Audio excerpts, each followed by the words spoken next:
جو باتیں اویس صاحب نے کی ہیں ان میں جو ایک بڑا اہم پہلو نکلتا ہے وہ یہ ہے کہ ان سارے معاملات سے جان بوجھ کر جو ہے وہ صرف نظر کیا جانا یہ قطعاً بھی جو ہے وہ کوئی دانش مندی نہیں ہے. پھر سیاسی اور معاشی مفادات جو ہے وہ مد نظر رکھتے ہوئے آپ اتنے اہم مسئلے خاص طور پر دنیا میں امن کے قیام کے حوالے سے جو آپ بات کرتے ہیں کہ دنیا میں امن ہوگا اور اکنامک کوآپریشن جو ہے اس سے ہم دنیا کے ہر خطے کا معیار زندگی بلند کریں گے. پھر وہ بیانیہ کیا ہوا؟ اس کا مطلب ہے کہ اس بڑے اور ایک بہتر اور مثبت بیانیے کے حصول میں آپ خود ہی رکاوٹ بن رہے ہیں. اس میں کوئی شک نہیں کہ رکاوٹ نہ صرف بن رہے ہیں بلکہ یہ حقیقت ہے کہ چیزوں کو سمجھنے کی صلاحیت ہونا اپنی جگہ ہے. آپ سمجھتے بھی ہیں لیکن آپ سب کچھ سمجھ کے اگر انجان بنتے ہیں اور آپ کہتے ہیں کہ جو ہم کر رہے ہیں وہی ٹھیک ہے تو اس کو ہٹ درمی کہا جاتا ہے. مطلب ہمارے پاس لغت میں یہی لفظ میرے خیال میں بہتر ہے جو ہمیں استعمال کرنا چاہیے کہ جب آپ یہ طے کر لیتے ہیں کہ ہم مقامی افراد کی مقامی لوگوں کی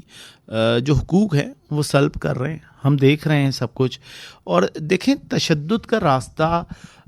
اس وقت میں نے جیسے پہلے بات کی کہ تشدد کا راستہ مقامی سطح پہ لوگ اس وقت اختیار کرتے ہیں جب ان کے پاس راستے ختم ہو جاتے ہیں نیگوشیٹ کرنے کے, امن کے راستے, جب ان کے بنیادی حقوق سلب ہو جاتے ہیں. وہ جو کہتے ہیں نا کہ آپ بلی کو بھی ایک کمرے میں بند کر دیں, دیوار سے لگا دیں تو وہ آپ کے اوپر اٹیک کرتی ہے. تو آپ جب کسی کو دیوار سے لگائیں گے, جب آپ کسی کے بارے میں یہ سوچیں گے کہ جو آپ کر رہے ہیں وہ ٹھیک ہے, تو ایسا تو نہیں ہے کہ اگلا خاموشی سے بیٹھا رہے گا, سنتا رہے گا, دیکھتا رہے گا اور ریئیکشن نہ کرے. یہ ممکن نہیں ہے. میرے خیال میں یہ چیزیں بنیادی چیزیں, ان کے علاوہ کوئی ایسی چیز مجھے نظر نہیں آتی کہ جس کے بارے میں ہم بات کریں کہ سب ٹھیک ہو رہا ہے. بنیادی طور پہ ان کو دیکھنا چاہیے کہ انہوں نے کسی بھی خطے کے مسائل کو حل کرنے میں وہاں کے مقامی لوگوں کا کردار ہوتا ہے, وہاں کے اسٹیک ہولڈرز ہوتے ہیں. آپ نے ان تمام اسٹیک ہولڈر کو جب سائیڈ لائن پہ لگا دیا, جب آپ نے ان کے بارے میں سوچ لیا کہ یہ اسٹیک ہولڈر نہیں ہے, یہ ان کی کوئی حصہ ہی نہیں ہے, وہ جو کہتے ہیں کہ حصہ بقدر جثہ, تو اب مسئلہ یہ ہے کہ کشمیر جو ہے بنیادی طور پہ اس کا جو حصہ ہے وہ اس کے جثے کے مطابق ہونا چاہیے, اور اس کا جثہ بڑا ہے. اس کی مقامیت جس کو ہم کہتے ہیں لوکلائزیشن کو دیکھیں, جب آپ سوشل فیبرک کو دیکھیں گے, اس کی ڈیموگرافی کو دیکھیں گے, اس کے مطابق جب آپ فیصلہ کرنے جائیں گے تو وہ تمام فیصلے وہ آئیں گے جو مقامی افراد کے حقوق کے مطابق ہوں گے, ان کی خواہشات کے مطابق ہوں گے, اور ان کے جو خواب ہیں ان کے مطابق ہوں گے. اور یقیناً جب آپ ایک خواب دیکھتے ہیں اور اس پہ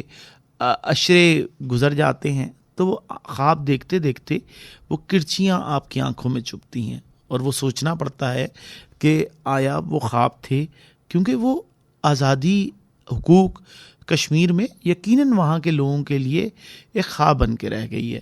تو میرے خیال میں ان کو حقوق ملنے چاہیے, اور چاہیے بین الاقوامی سطح پہ ایسی کوئی چیز مانے نہیں ہے, ایسی کوئی رکاوٹ نہیں ہے جس پہ عمل نہ ہو سکے. اگر کوئی رکاوٹ ہے تو وہ آپ کی ول ہے, جس کو ہم کہتے ہیں کہ آپ کے ارادے ہیں. جب ارادے بہتر ہوں گے, چاہے وہ بین الاقوامی قوتیں ہوں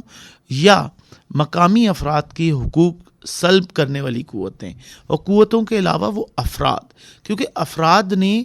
طے کرنا ہوتا ہے کہ انہوں نے کس سمت جانا ہے, اور بحیثیت انسان کوئی کسی دوسرے انسان کا حق اس طرح سلب نہیں کر سکتا کہ جس طرح کشمیر میں کیا جا رہا ہے. ہم دیکھیں کہ ایسی زیادتیوں کے ہمیں وہ مثالیں نظر آتی ہیں,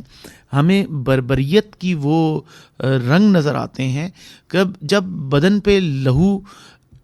پسینے کی طرح بہنے لگے تو پھر ثابت یہ ہوتا ہے کہ واقعی کسی جگہ زیادتی کی حد ہو چکی ہے. اور میرے خیال میں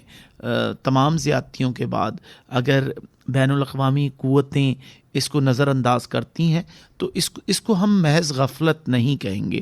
لغت میں اس کا بھی اگر ہم بات کریں ایک بڑا کمپاؤنڈ ورڈ ہے, یہ مجرمانہ غفلت کہلائے گی. جی